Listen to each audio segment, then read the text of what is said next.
دعوت خطاب ورکوم ترجمان احناب جناب حضرت مولانا مفتی محمد ندیم محمودی صاحب ته چې هغوی مایک ته تشریف راوړي او د خپلو زرینو خیالاتو اظهار په انتهایی مختصر وخت کې وکړي.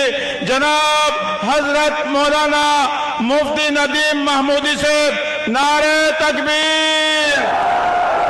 آواز به رسول غواړي ایوانونو ته، علما دشمن قوتونو ته د آواز د تکبیر به رسول غواړي.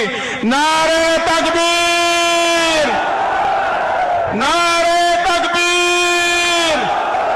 عید ملت اسلامیہ حضرت مولانا فضل الرحمان. الحمد لحضرت الجلال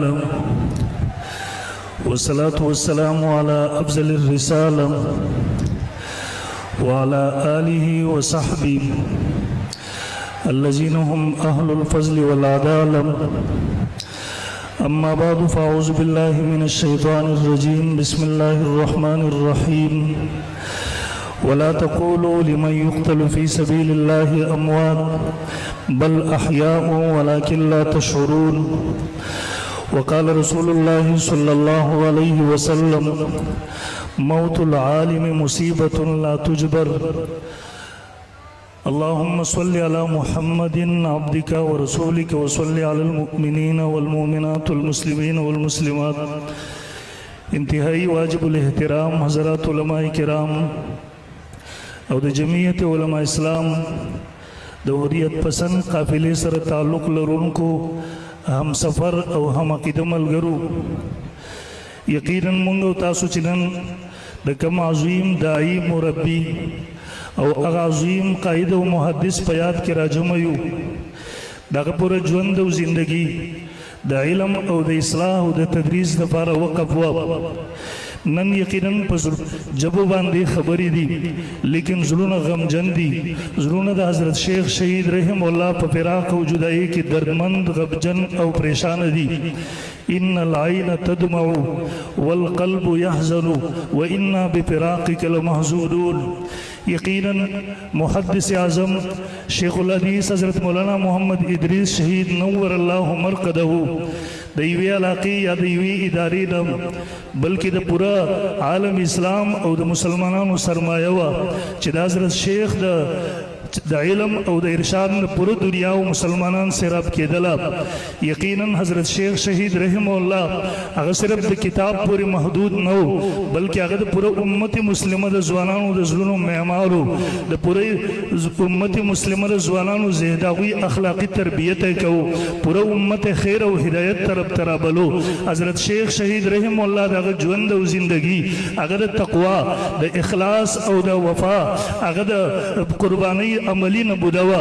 یقینا نن د پوره انسانیت دلته راجمع دی. ترې دومره مجموعې په ترې دومره انسانانو په جبو باندې دغه یو سوال دی، دغه یو تپوس دی چې زمونږ دغه عظیم سرمایه زمونږ نه ولې جدا کړلی شوه. نن د دې ټولو خلکو په جبو باندې دغه یو تپوس دی، په زړونو کې دغه یوه خبره ده چې زمونږ دغه عظیم شیخ زمونږ نه ولې جدا کړلی شو.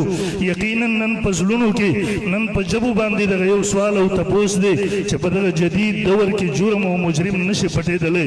په بندګۍ کې په انتهایی په پټې طریقې سره جرم وشي، زمونږ انتظامیه د هغې پورې ورورسېږي، هغه راښکاره کړي.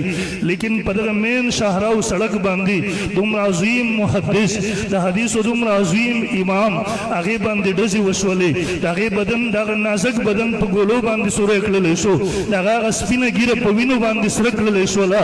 د هغه قاتلان د 40 ورځو نه زیاتې ورځې تېرې شولې، تر اوسه پورې نامعلوم ولې دي، تر اوسه پورې د هغې پته ولې نه لګېږي، تر اوسه پورې پته ولې ونه لګېدله چې هغه قاتلان په کوم طرف لاړله، هغه موټرسایکلې چلته لاړلې، هغه ګاډی چلته لاړو، هغه منصوبه باز چلته لاړله. یقینا موږ د جمعیت علماء اسلام چې هغه په دغه ملک کې د علماو د دیندار خلکو د سرونو سایه ده، په دغه ملک کې د اسلام او د مسلمانانو هغه امید دی. موږ د هغې نه امید نه بلکې یقین ساتو چې انشاءالله هغه به دغه انتظامیه په دې باندې مجبوره کوي چې حضرت شیخ شهید رحم الله په قتل کې کم خلق شریکو منصوبه چا جوړه کړې وه کم خلق یې منصوبه بازو کم یې سهولتکارو چې دغه انتظامیه په دې باندې به مجبوره کوي انشاءالله العزیز چې حضرت شیخ شهید رحم الله قاتلان د هغې سهولتکار د هغې منصوبه باز د قوم ته راښکاره کړي او کل عام هغې ته سزا ورکړلی شي الله رب ذوالجلال دې مونږ ته عمل کولو